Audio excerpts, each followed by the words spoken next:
Okay, good. So thank you everyone to be here. It's my pleasure to introduce you all to Christopher Gerekos. So Christopher did he has a degree in physics that he got from the University of Brussels in Belgium. He then did his PhD in Trento in Italy, where he did study radar wave propagations for radar sonders, especially to support the Rhine radar sonder, who is going to be on board the European JUICE spacecraft, whose launch is scheduled for April, so it's coming pretty soon. And he is especially the guy who did put together an innovative radar wave propagation model, which is called the Trento model right now.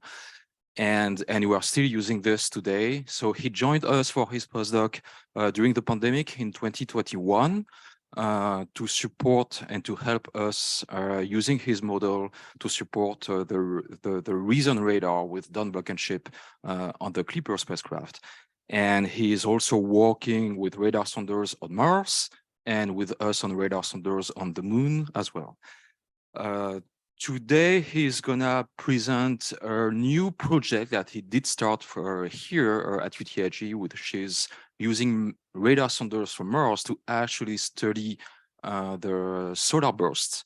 And so he's again a radar specialist. If you want to have an acute conversation about radar and electromagnetic wave propagation and interaction with geologic materials, he's the guy. Okay, it's up to you. Very much, Cyril. And yes, the topic will be a bit unusual today for a geology seminar, geophysics seminar, because the object of interest is the sun. And we're going to see how can radar sounders be used to inform about processes on the sun. So first, I'd like to thank all my colleagues, really. They've been incredibly valuable by their ideas, their input, and their work. So really a heartfelt thank you to everybody there who each contributed to a fundamental piece of this work. And it's a nice little transatlantic collaboration we've built there over the last 2 years, as you can see from the map there. So we'll start with the star of the show, which is SHARAD, stands for Shallow Radar. SHARAD is a radar instrument on the Mars Reconnaissance Orbiter, which has been launched in 2005 and has been acquired since 2006. I'm going to go in a minute of how radar sounders work, but here is a bit of an overview of its properties.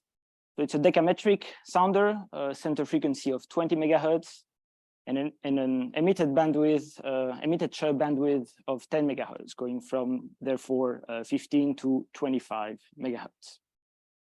The sampling frequency we get there gives us a frequency resolution of about 4 kilohertz, and the pulse repetition frequency gives us a temporal resolution of about one millisecond. And these are figures that I would like you to remember, because we are going to compare them to dedicated solar missions. Okay, so this is the antenna of the radar in question. It's mostly hidden behind the spacecraft. It's a simple dipole antenna, but it's not particularly large with respect to the spacecraft, and that will cause some problems later, as we will see. But for now, maybe just a little animation of how classical radar sounding works. You send a given waveform. This waveform will be reflected off the different features of the surface and subsurface of Mars in this case. And by cross-correlating your reflections with your reference signal, you are able to construct a meaningful image of what you are sounding. And here I put an example of such waveforms. It's typically a linear chirp. And so you send a pulse, you record it. A bit of time after, you do the same thing, and then again and again. And so you have a collection of range lines like this, a collection of acquisitions. And when you put them all together, you get a radiogram. And this is, I think, oops, too fast. This is, I think, a very good example, a very good illustration of the capabilities of SHARAD and radar sounders in general. It's an acquisition over the Martian North Pole. So here on the top, you have a grayscale topographic shaded relief map of the North Pole, where you have the surface and then the ice cap that starts. And on the bottom, you have the corresponding radar acquisitions. There are really lots of things to be said here. But this was mostly to give you an idea of what radar data looks like. Planetary radar sounder data looks like. Yeah. So here you start with the surface of Mars, and then here the ice cap starts, right? And you have all the different layers of ice and dust. You have incredibly detailed layering you can see on that picture. And beneath the ice cap, you have the surface that continues as the bedrock. Of course, this image has been corrected for propagation time in different dielectrics. That's why it looks natural this way.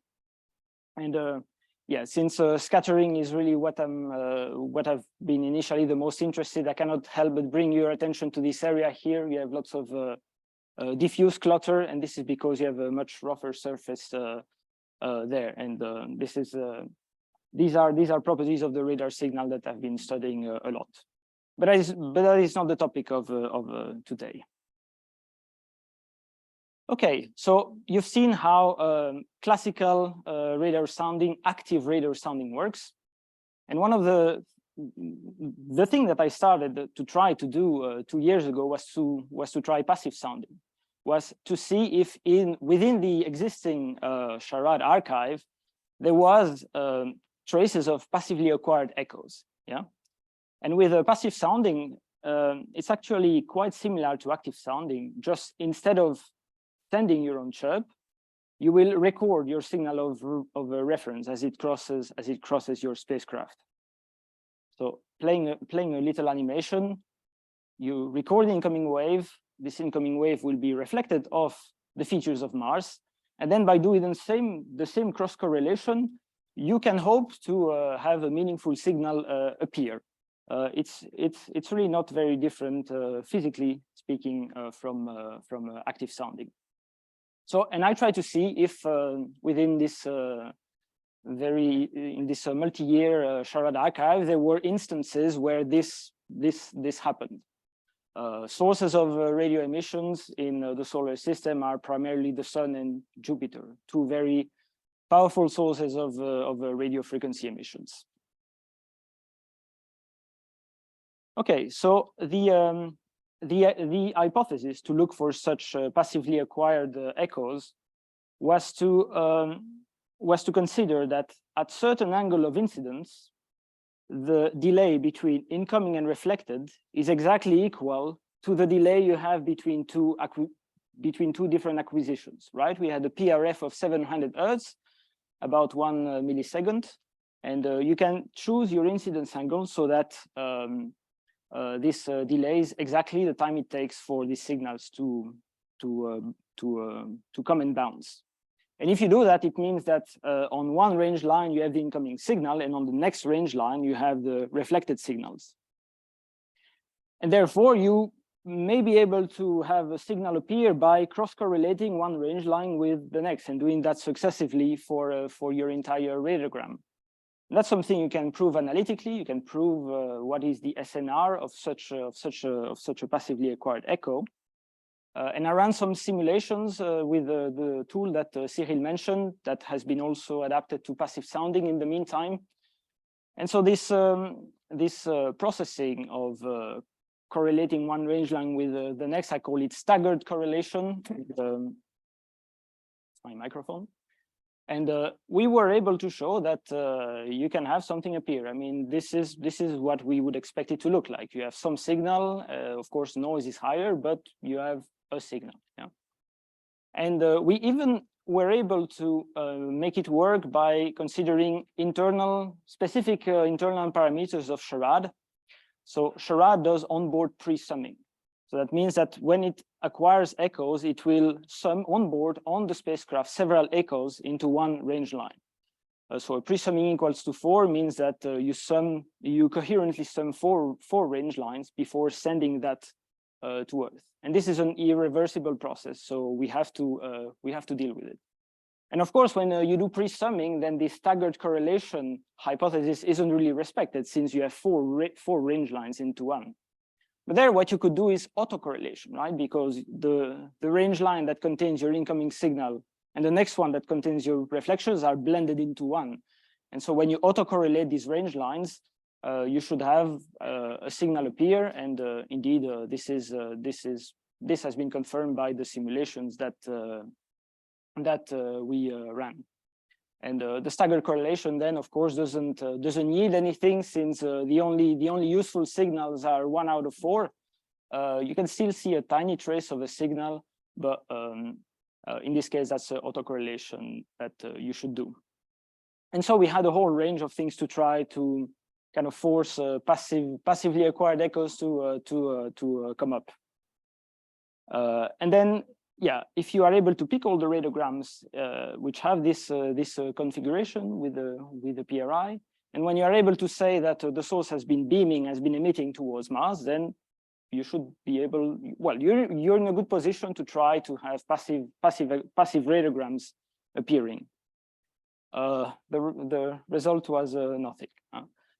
No matter how much, no matter all the different processing steps that we tried, we weren't really able to see anything in the data. I show one examples there. There are 200 radiograms that look exactly the same. It didn't work. However, there is something that we noticed. There were a very small number of candidates that showed extremely intriguing features. When we plot the spectra, it looked like something like this. And this is a data set that we had tried on the sun. And we quickly understood that what we were seeing was the direct emissions from the sun. We were able to record the solar bursts as they were coming. So no passive sounding, but still something interesting.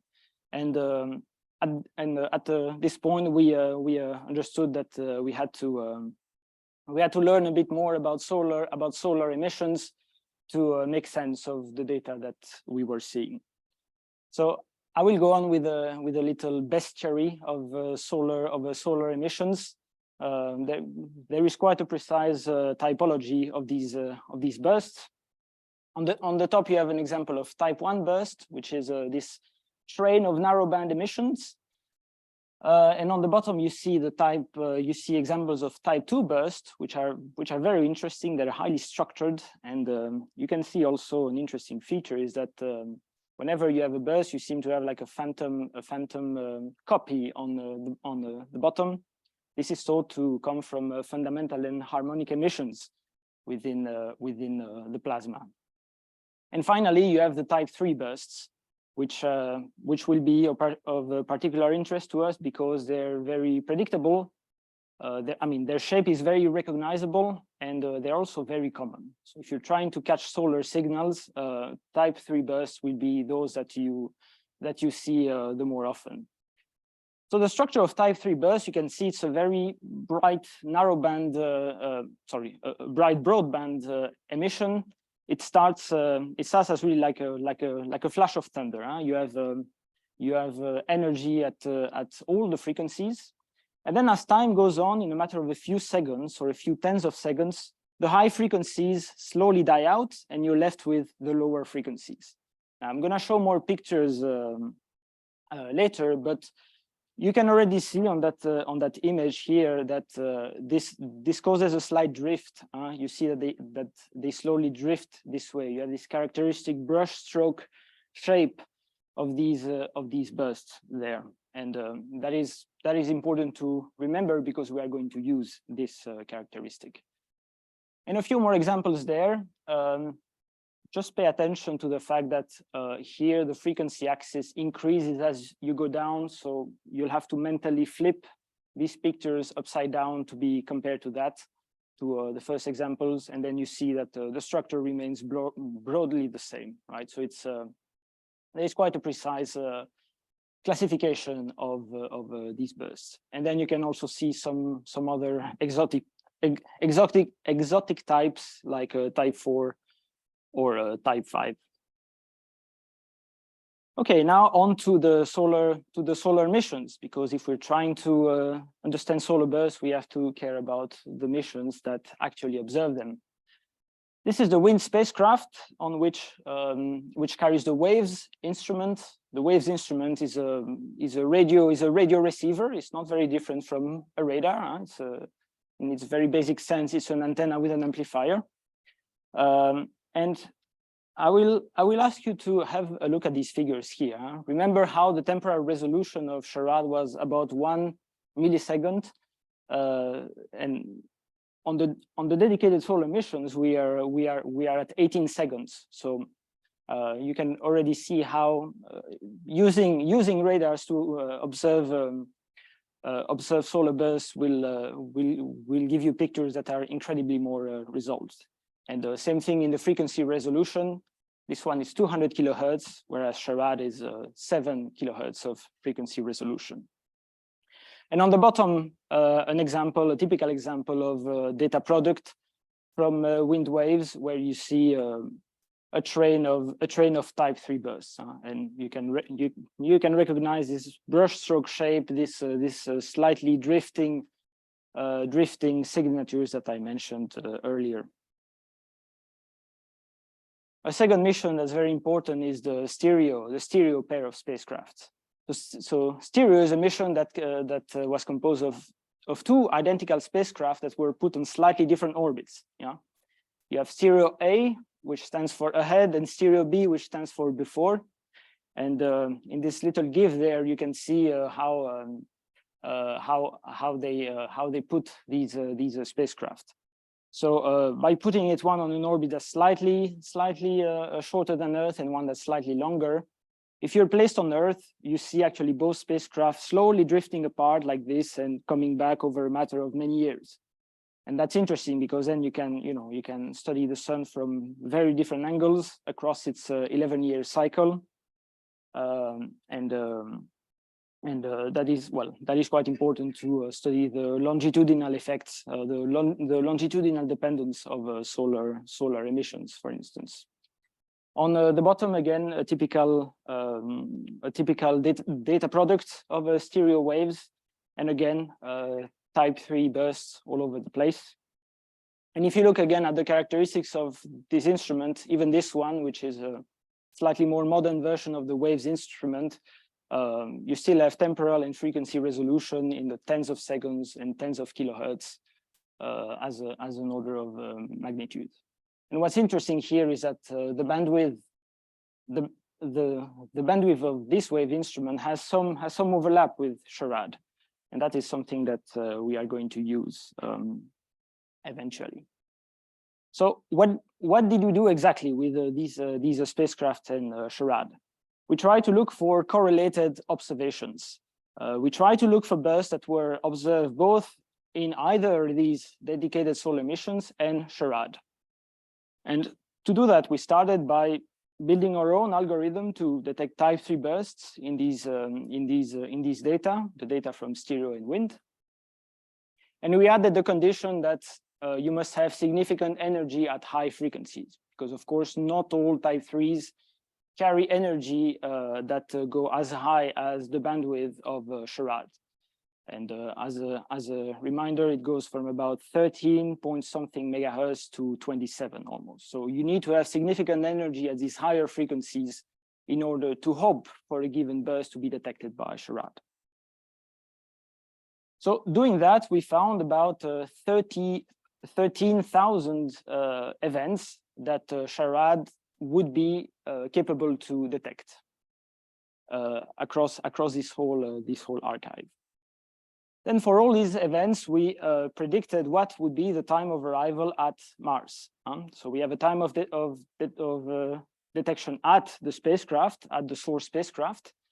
And to predict the time it arrives at Mars, we consider that the ISO delay contours of these bursts are circles centered on the sun. And in other words, what you need to do to predict the time of flight is the difference in radial distance between the two spacecraft. So not the distance between the spacecraft, but the radial distance. Once we have all the predicted times of arrival, we declare that a given SHARAD product is a candidate if two conditions are reunited. The first one is that SHARAD must be on when the burst arrives at Mars. That is not very surprising, but yes, T prime must fall between the start and stop time of a given product for that product to be considered. And the second condition is that the sun is not occulted by the disk of Mars when this detection is supposed to happen. Because of course, if you're behind Mars and you don't see the sun, you have really no hope of seeing a solar burst. And when we apply only these two very sensible conditions that are not very restrictive, we go from 13,000 events to about 200. So even demanding such a simple things already takes out a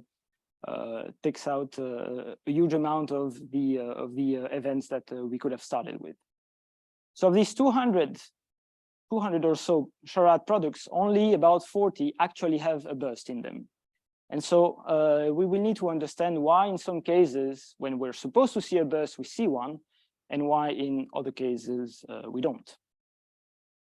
So here is a map of the correlated detections with wind and SHARAD. So each of the blue squares is the position of wind at the time of detection, and the triangles the position of SHARAD, MRO. And whenever you have a line between them, it means that you have a correlated detection. So in this case, wind here and SHARAD there saw the same event. And something you can already notice there is that most lines do not go through the center of the solar system. They tend to be confined to the edges, and that is already an indication, as we will see in greater detail later, that the angular difference between the two spacecraft must be low for detection to preferably happen, right? I mean, these bursts are not completely isotropic, so since you have this angular dependence, you are more likely to see a burst when this angular distance is small. When you add stereo B, you see something like this, and you can broadly make the same remarks. Also, some bursts seem to have been detected across the solar system, particularly bright or particularly broad type 3. And when you add stereo A, this is what you see. And all these events here is the entirety of our database. This is the entirety of all the SHARAD correlated bursts that we have been able to detect. And here I add all the candidates in which a burst was not seen. This is to kind of give you an idea of the spatial distribution of all these candidates. So what can we say from these general properties? Well, first you can put them on a histogram, where in gray you have the entirety of candidates, and in color with the same color coding you have the SHARAD burst in which the SHARAD candidates in which a burst was actually seen.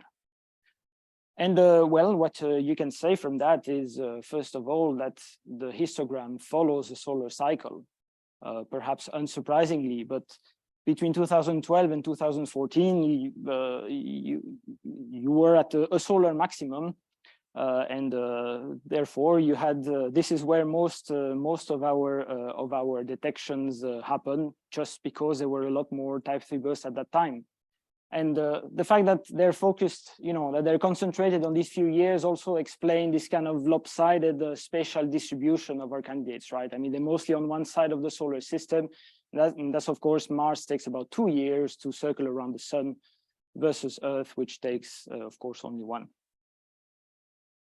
Okay, so now we still have to answer the question why sometimes we see a burst and why sometimes we don't. We must be able to predict this if we want to announce to the heliophysics community that they have a new instrument in town. So the first thing that we want to test is whether the orientation of the spacecraft matters. And of course, SHARAD is a dipole that's on a complex structure, so you will have side lobes, you will have nulls. And so it might be that sometimes, even when you have a beautiful burst, it lands on a null of your radar, and therefore you don't get any signal. So statistically, we wanted to see if we were more likely to see a burst when SHARAD is oriented in a given direction.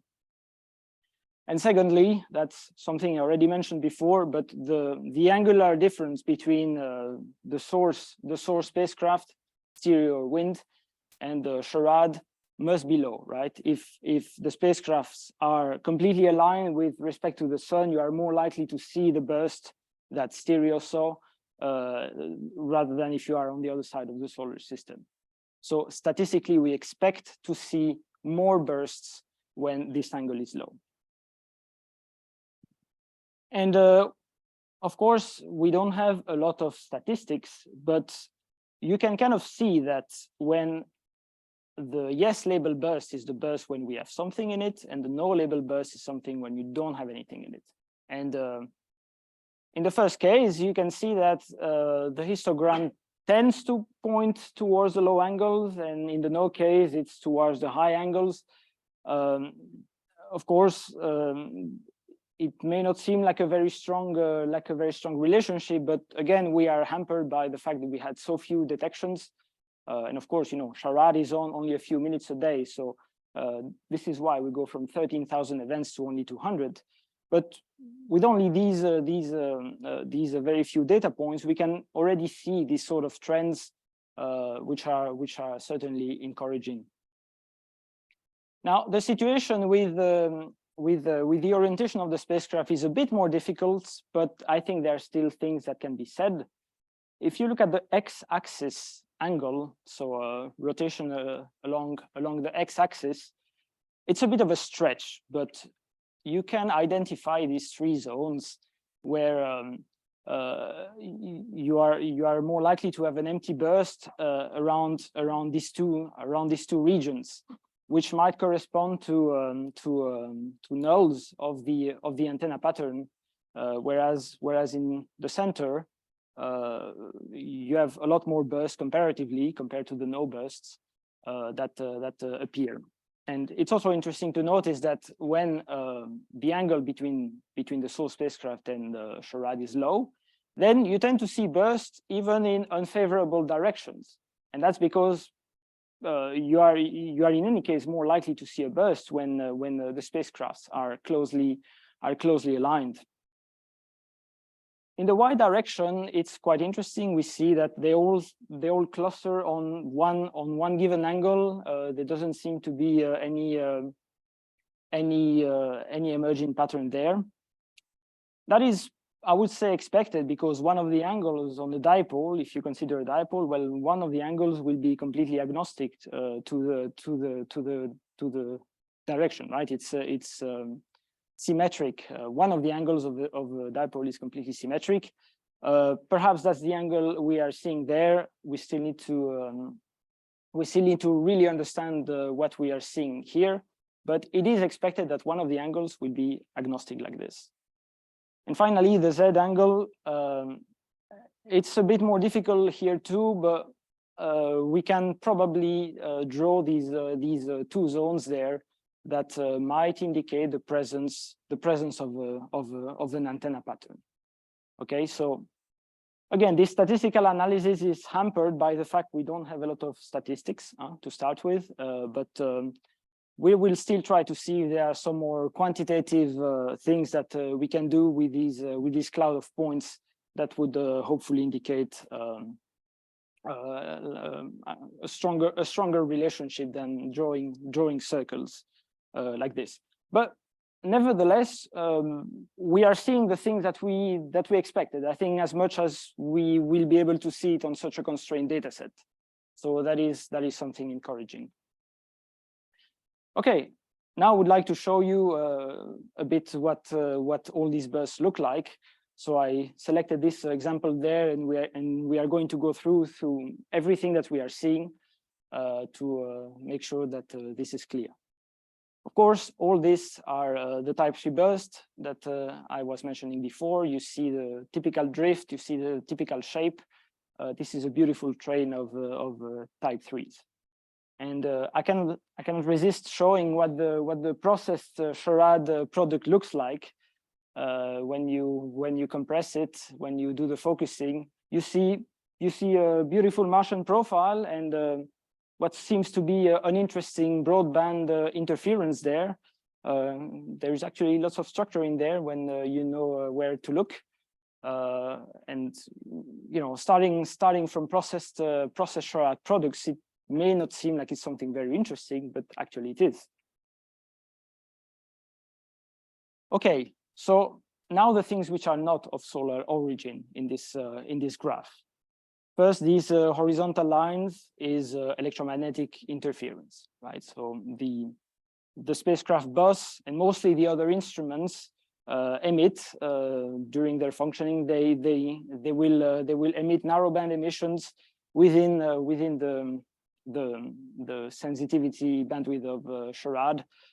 That is unfortunately a problem we still have to deal with today when we design an instrument. The other instruments sometimes do not pay that much attention at who they are polluting with their emissions. But that is at least easy to recognize, and we have scripts, we have programs that can remove them if needed.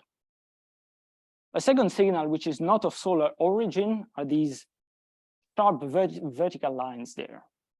Does anybody want to take a guess what these are? So if I zoom, this is a 55,000 pixel image, so you have really a lot of resolution there. If I zoom, these sharp vertical lines look like this.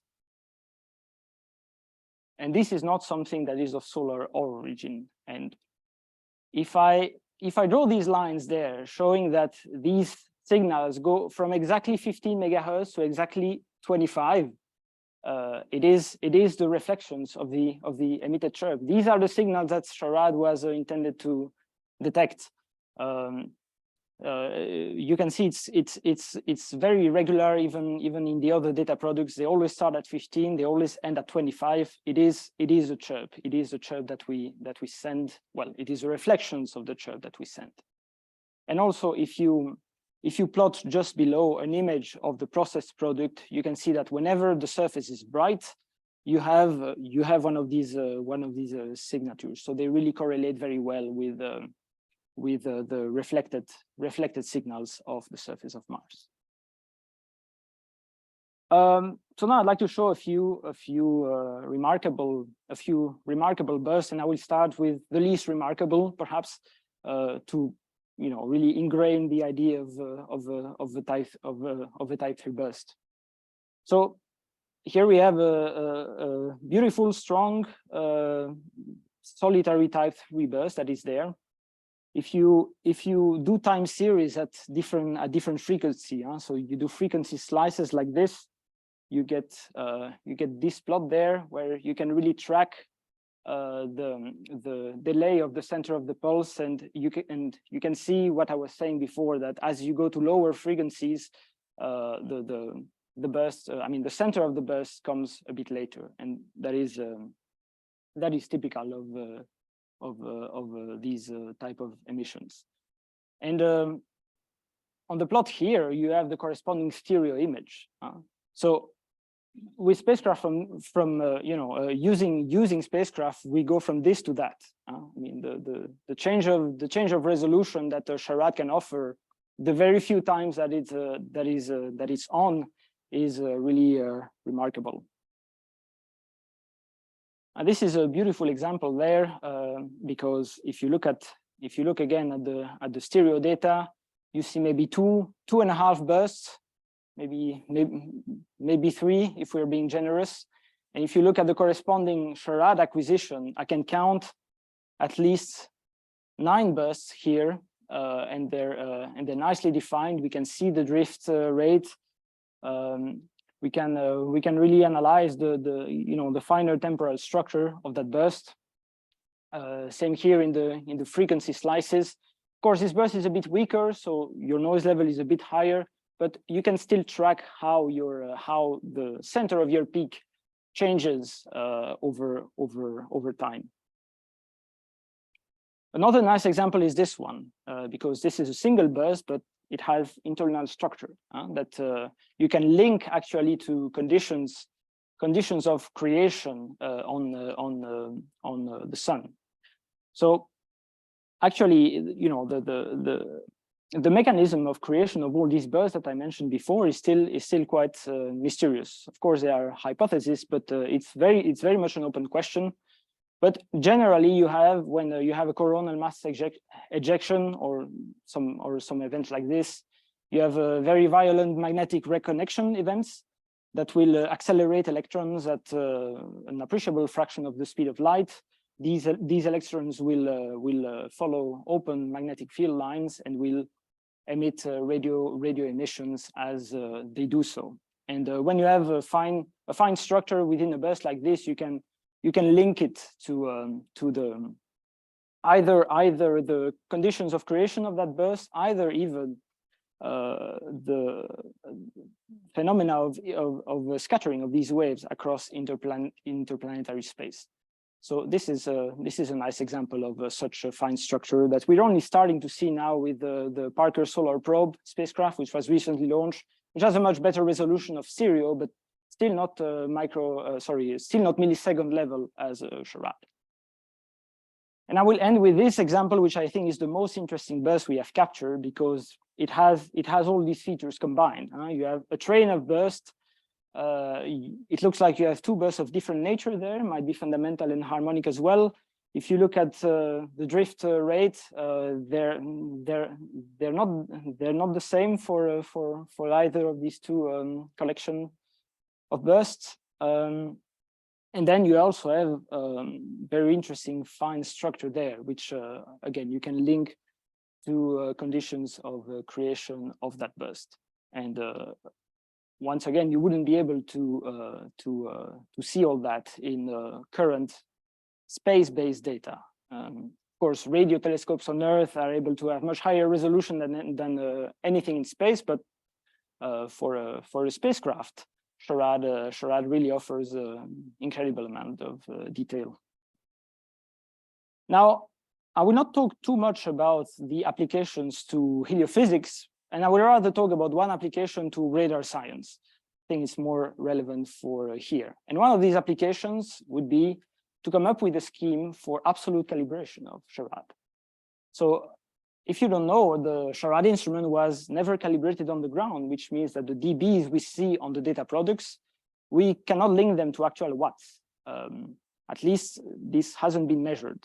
Now, of course, over time, people have come with methods to come up with an absolute calibration for radar signals on Mars. For instance, if you assume a given roughness on a given surface and a given dielectric, you can say what your backscatter power should be, and then you assign the dBs you see with the power that it should be, and you have calibration like that. And then looking at the SHARAD documentation, apparently there was a passive Milky Way scan that was foreseen. It's mentioned in the technical documentation, but it was never carried out. At least we were not able to find it. And having tried this ourselves to some extent, we think that the broadband electronic noise of SHARAD might be higher than the galactic background. Therefore, you cannot track the background with your instrument. So in that context, bright solar bursts could provide a source of calibration because the brightest ones have more than 12 dB of SNR. And we've looked at all these correlated observations before. These spacecrafts, stereo and wind, they have absolutely calibrated measurements. So when they collect the burst, you have the actual flux in watts per square meters per hertz. And if you're able to identify bursts like this, and you know the law that translates, let's say, the power of a burst between 2 points, You have some radial dispersion, and then you have some angular dependence. Well, you can use that to provide an absolute calibration for your SHARAD product. That does not depend on assumptions on Mars. Of course, now they depend on assumptions on burst, but okay, you have at least an extra method to do that. So this is an illustration of what I was talking about. Yeah.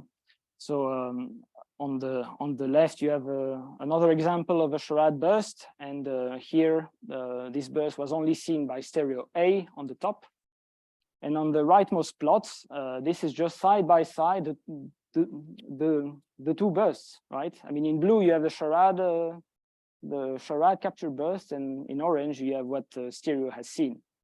And first, you can see again, you can see how much more resolved the SHARAD product is. Now, I'll stop bragging about the resolution of SHARAD, but yeah, the interesting thing here is that you can really identify one-to-one the SHARAD dBs and the stereo dBs. Same thing here with another example. Just here it's stereo B that captured the burst.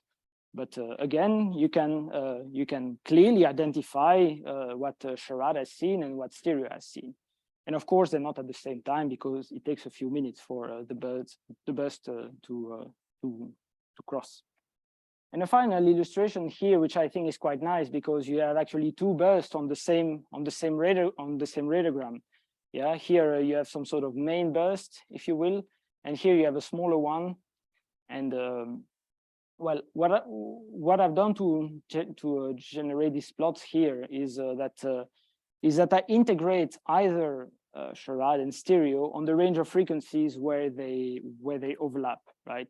So I mean, for SHARAD, I integrate from about 16 to the bottom, and here I go from about 13 point something to 16, which is the range at which they overlap. And here it's interesting because, yeah, you have two bursts on the same SHARAD product. And if you look closely at the corresponding stereo product, you can identify in a way two bursts here. Huh? You can see these two bursts as the two, the two blended peaks that stereo A has recorded. And that is quite nice because this removes all geometric considerations. It's exactly the same configuration, and you have two data points between which you can cross a line. So doing this for all the bursts that we saw, we get a relationship like this. So you have the relation exists, but it's quite weak. You have quite a wide spread of your cloud of points, and I think that can be explained by several factors. First, we haven't fully characterized, we haven't fully figured out what happens with the SHARAD gain.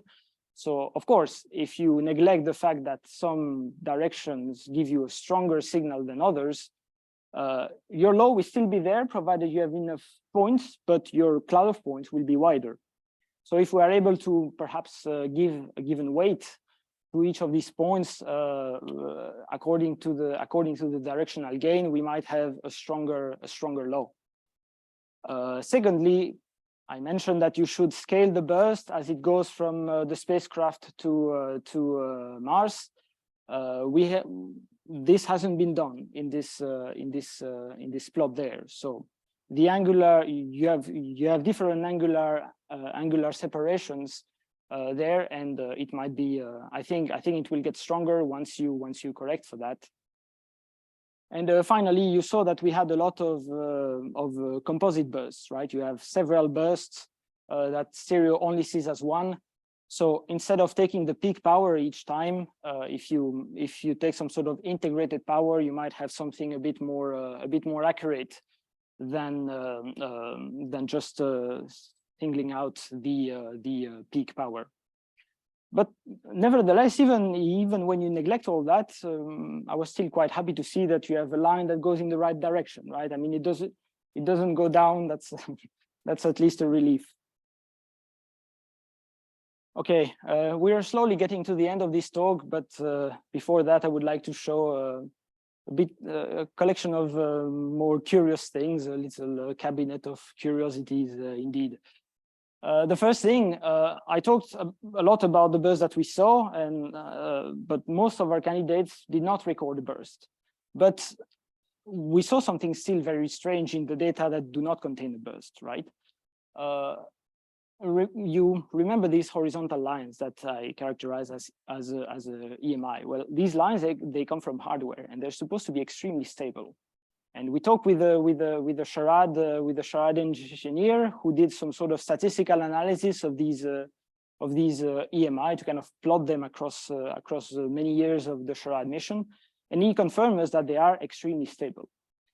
However, when we look for solar bursts, we saw a lot of these candidates where the EMI are not stable at all. Here you can see them going down and then up again. Here there is even some squiggling happening, and even more curious. I hope it shows well, but here you even have these lines that are crossing each other. This is completely crazy. We had never seen anything like that, and it's not something that is supposed to happen. But when we look at solar burst candidates, we see these coming up quite regularly. So I am convinced there is something going on there. We are not really able to explain it yet. If the room has ideas, I would really be happy to see them. But that was quite a funny observation amongst our burstless candidates. We also saw something that was not a type 3. We saw this very beautiful, highly structured burst, which we believe might be a type 2. Which is quite interesting because they're not easy to catch. We still need to really beat the data there, but we have something quite nice. And finally, last year we found out that our colleagues from University of Leicester, which we came into contact at AGU last year, had done something similar with MARSIS, completely independently, roughly about the same time. But we found each other and we decided to collaborate on joint exploitation of the data. And I will leave my conclusions there. Radar sounders have really great potential to be used to study the sun. They have very high resolution. They are at a unique position in the solar system, also, this comes quite timely because the sun is entering its a maximum. It's a solar maximum now, and we will have a lot of radar sounders scattered across the solar system. We'll have one on Venus. We'll have the ones on Mars if they're still operating, and then the 2 Jovian sounders will be cruising towards Jupiter. So there will really be lots of things to do with radar sounders and the sun. Thank you very much.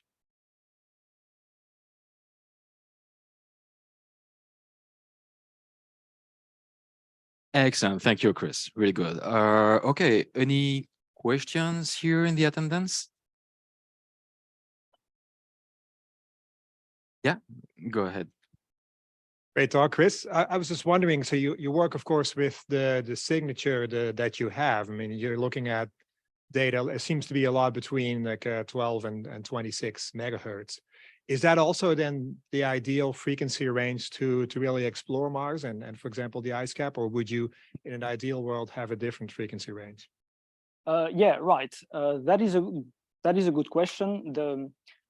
Typically on type 3 bursts, I will come up with an image there. The peak of the power of a type 3 burst is around 2 megahertz, if I'm not mistaken, which is lower than what SHARAD can detect, but is perfect for MARSIS, in fact. So the MARSIS burst that our colleagues from the UK found, it will be very interesting to jointly analyze if SHARAD and MARSIS saw the same burst, because then you have a continuum.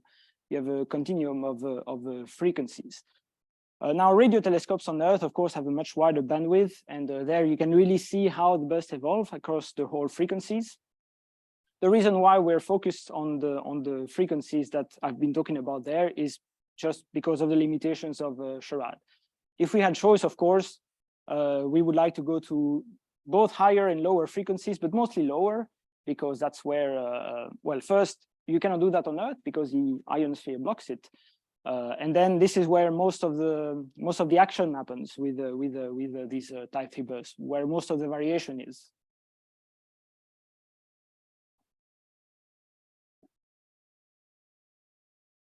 Thanks for the great talk. I was wondering about when you had those squiggly lines in the supposedly stable EMI.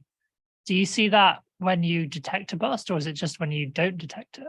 Because some of your earlier figures looked like they had straight lines. So. Yeah, sometimes we see them also in candidates where there is a burst. It is not only when we don't detect a burst, but the supposedly empty radar, radograms, there are still things happening. So I really think they must be correlated to what the sun is doing, since we have so few candidates, and most of them happen to have this sort of signatures. Thanks, Christopher. It's a really exciting data set and talk. It's very similar to what we see on the empty signature in a way of a type 3. But I was wondering, did you ever try to correlate between the different types to the K index and then to magnetoloric data on Earth, like the US array, for instance, in the same time frame? Because we see what you showed as type 3, we see it in our data when we're at sea, when the K index is around 7, but this translates for us in 2 to 3 hertz in a way, but the same kind of pattern. Yes, so I did not show here observations by radio telescopes on Earth because, well, I wanted to keep it on spacecrafts. But yes, no, for sure. When the topic will come to really scientifically explore this data from a heliophysics perspective, we have correlated observations with stations on Earth as well, where you have a similar amount of detail, let's say. And so, yes, that is something that we will do, I think, for applications such as triangulating the origin of the burst on the sun.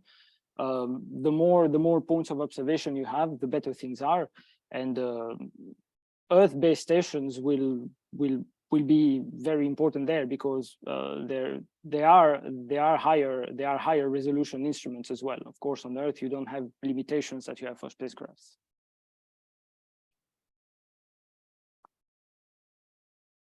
I do have a question, Chris. There is so the radiation pattern of SHARAD is, so you talked a lot about this one, right?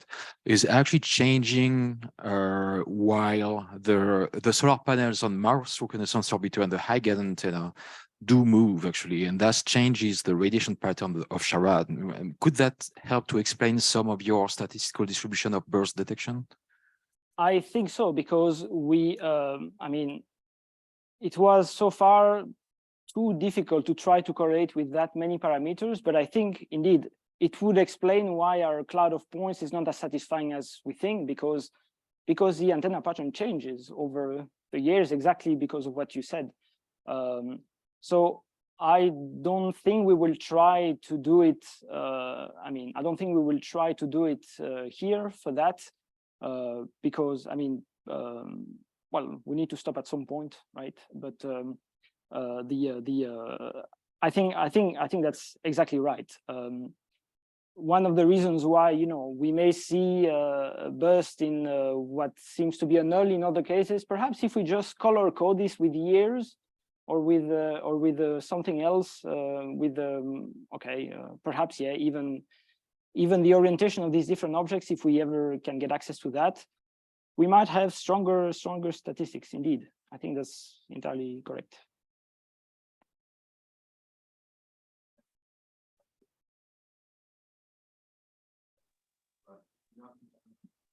Yeah, can you hear me? Yes. Oh, thanks. Yeah, thanks, Chris. It's a really pretty damn cool work, as we have discussed before.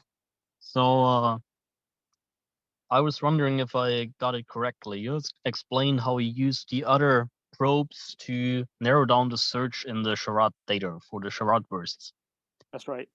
And now, as you have identified the, let's call them SHARAD bursts for the moment, I wonder if you can just go for pattern detections to the whole set of SHARAD data and use it as a standalone probe. Would that be reasonable? Oh, I think that's exactly right. Actually, what our colleagues at the University of Leicester did was that they had a student go through the entire MARSIS database, and they had him pick all the type fibers that he was seeing. That can be done. We went for this correlated detection because for heliophysics, you want to have correlated detection to claim. To claim that you have seen a burst, but you can absolutely go through the data with the signature in mind, and then either manually, either with machine learning, detect your events on the data itself. That is entirely valid as a methodology. Yeah, pretty cool. Thanks. Thank you. Any other question in the attendance? Okay. So I have one last question is regarding your cabinet of curiosities, especially I think the last one, you know, when you see those lines that are sometimes crossing each other's.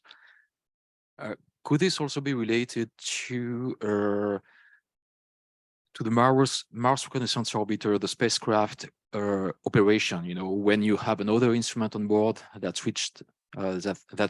switches on or off, you might have some additional interferences, electromagnetic interferences that could produce those. Did you investigate this? We investigated that to some extent. So yes, we also consider the fact that when the solar panels move or the high gain antenna moves, it might change somehow the electromagnetic distribution around the spacecraft, which might cause these EMI lines to drift.